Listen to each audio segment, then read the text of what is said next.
Hey there and welcome back to my channel. So this is a long-awaited video. Just like the title says, I'm gonna get to the entire collection of the KILIAN fragrances that were available at Sephora.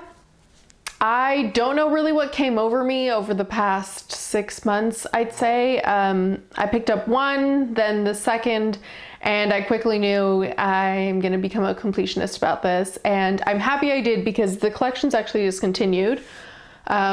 Except for in Russia or something like that. I don't know if I read that correctly or if that's even true, but it's definitely discontinued in North America. And so if you are interested, I would consider that you try and get them. I link the websites that I usually buy from in my description box below, and those are the two places I got them: Perfume Online and Fragrance Buy. I link all three websites that I always buy from below, or that usually I buy from.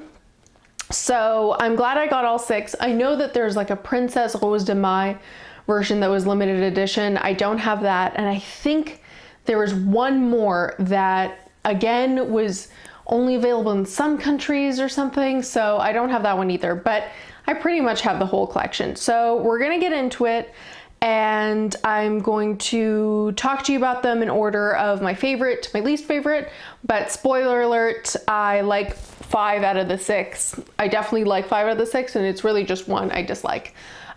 So it's 5 likes that I've put in order basically, and then I've saved the worst for last. But that might just be a taste thing. So I'll go through each and every one, and yeah, I hope this review helps. So if you haven't subscribed already, don't forget to subscribe, and let's get into it. What I will start with is just a comparison of sizes, because when you are looking for them, they are available in 2 sizes. And happily it worked out. I have 3 of the larger sizes and 3 of the small. It just ended up working out that way.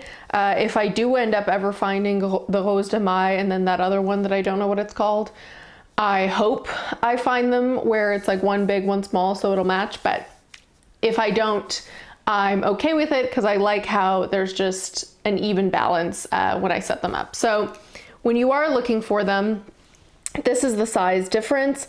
This is the larger one that is 100 ml, and this is the smaller one that are the 50 mils. And I know that there was always a lot of talk on whether or not people like these bottles. I think it was a lot more people that didn't like them than they did, and I was in the minority. I actually did like these bottles. The same goes for the names. We'll get into it if you're not familiar, but the names are all cheeky and quite long and are kind of phrases. I also was very into that. Again, I think I was in the minority, but I liked them. So we'll go through them all. We'll start with my favorite, which actually happens to be this one, and that is "Fun things always happen after sunset." The part of the phrase that's red is also just what you can call the fragrance because they're quite long. So this is also known as after sunset. That's what I meant. So this I have in the 100 ml. This is my favorite out of the 6. It's not one of the most popular, but this is genuinely my favorite out of the 6. This has blackcurrant, which I really, really like, and lychee rose, and it's, I love the fruity nature to this. This really reminds me of like really dark berries, like blackcurrant, but also like really dark blackberries, and a really nice musk. And it's got a slight green tinge to it, but it's not too, it just maybe smells like you're getting a little bit of like the vines of a blackberry bush or a blackcurrant tree or whatever. But I really, really like this one, and I don't hear as much about this one as I do some of the others, but honestly, out of all of these, and I've worn all of them a lot over the past couple months, so I could do this video for you guys because I know you were interested. This is the one that I wear most often. I also like how it's like a sophisticated take on a fruity fragrance, because sometimes when a fragrance is fruit heavy, I associate it with just smelling younger, or smelling maybe like a celebrity fragrance or like a young girl's fragrance, or even just more body splash like more casual. But I wouldn't say this is a casual fragrance at all. It's definitely like dark berry heavy, but it's got that musk to it and that greenness that I think kind of grounds the fragrance. And I love this. The thing that I want to mention is this is the only one that has like these symbols on the side. The other ones just have kind of the name copied on all sides. I want to mention that because I know there were people who were confused online about getting some of their bottles and then seeing that these symbols, these like squares, were actually covering parts of the name. That, from what I've read and understood, are the Middle Eastern versions of the bottles that are just a bit like censored, the names, because they're cheeky, you'll see. But that the juice is exactly the same. So I don't have any of the Middle Eastern bottles that are censored, but I have heard some people have gotten those, especially now as supply is getting even more in demand and it's reducing. You might get a Middle Eastern bottle that's a censored name, but it's the same juice. So my favorite, hands down, is Fun Things Always Happen After Sunset. I really like this, and it's also the one I wear the most. All right, so now we get to the second one, and the second one is actually Let's Settle This Argument Like Adults in the Bedroom Naked. And this was very close to being the first one, or the first and second really were going hand in hand, and sometimes I'm more into this, sometimes I'm more into that one.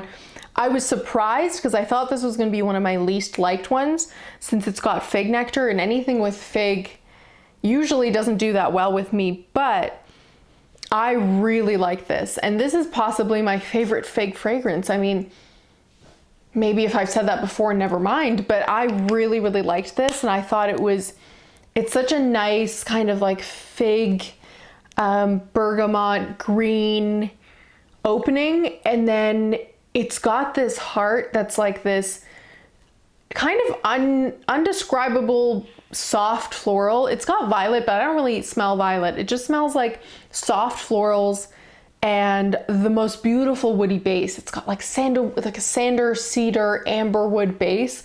I love that floral woody base. I think it's just soft but present enough, and it really complements the fig and bergamot. I think it really goes super well together and is actually quite a sophisticated fragrance. And it was such a nice surprise to have it be such a favorite. I wear this one again, like pretty hand in hand with Fun Things Always Happen After Sunset. And the only edge I'd say is like that blackcurrant I think is really nice in Fun Things, and it reminds me of that Lush thing, and it just had like that slight edge, but really this comes in a very close second, and I really, really like it. I think this is even more, this one even more than Fun Things is the most universally liked. I mean, not that it is the most universally liked, but I think this is the most marketable one. This is the most easy to wear one out of the whole collection, I think. And so it's surprising to me that it's not as popular as it should be, because I think it's actually the kind of fragrance that a lot of people would like. I mean, I don't like fig and I like it. So if you like fig, then I think you'd really love it. So yeah, I really love that one, and it's a really beautiful woody base especially. And then for third place, in many ways, the third fragrance is actually my favorite scent out of all of them. It's my number one, but I wanted to kind of give like an overall score, and part of that is how often you wear a fragrance, and I definitely wear those first two I mentioned more often.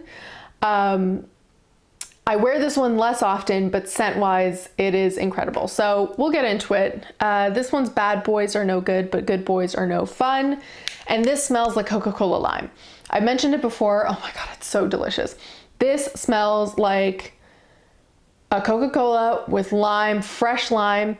Kind of gives me Cuba Libre vibes, because sometimes you can't really even smell the rum in a Cuba Libre. And so this smells like sweet Mexican Coca-Cola, because it's got that like cane sugar. It's super sweet and delicious with some fresh lime in a tall glass with cool ice. The Coca-Cola is like even just super effervescent and like sparkling. It reminds me of like Caribbean or just warm weather getaways, which are where you would drink more often, where I would drink at least Cuba Libres.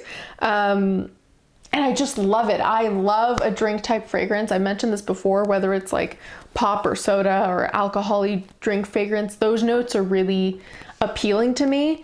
And this one, I've never had a Coca-Cola smelling fragrance before. So this was just, when I knew it was going to smell like that, I knew I'd love it.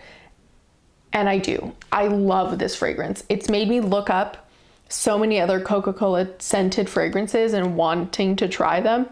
I haven't yet, but I feel like I'd love every single one. This one is so authentic though, I don't think I'd need anything else. The only reason it's third, like I mentioned, is even for me, I think there are less days out of the year where I would wear it. It's less universally pleasing. There are definitely people I know that would say it's a little more, it's certainly more unisex, but would that it say it's slightly male leaning, but it just smells like Coca-Cola and lime, but maybe the sparkling nature of it is a little bit more something like you'd smell in a cologne rather than a feminine perfume.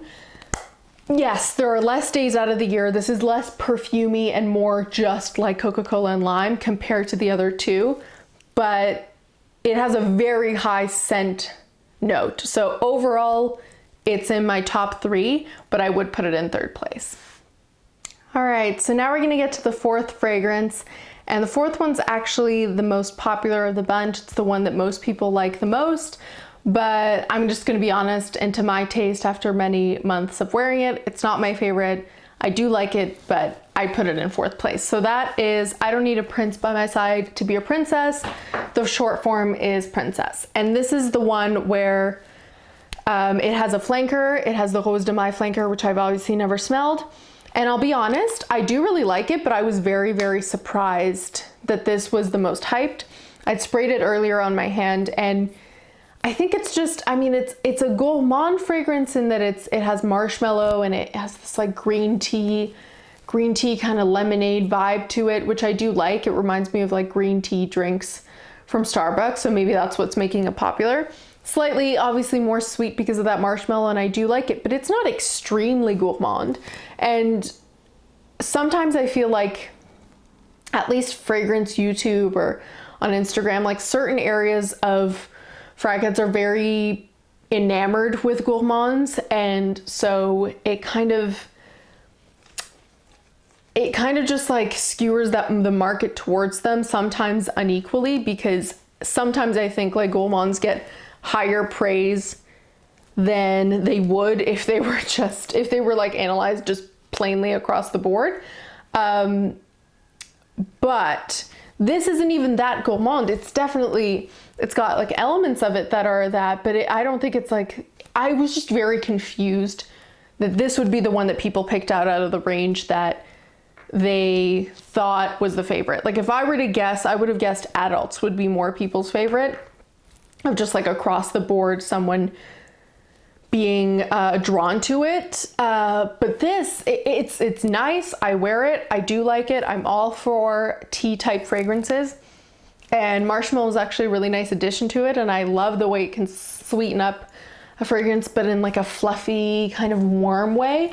I was just surprised. I don't think it really suits the name either. It's like way more, I don't know. It's hard for me to explain, but it's more of like an indifferent, chill smell, even though it's sweet, than the name would allude to. I would assume that the name would be more girly and pink and princessy. And it's not. It's interesting. It's interesting the way they went. It's interesting how many people love this. Even folks that don't like this range will like just this scent. So I will just say that there was a lot of hype around this.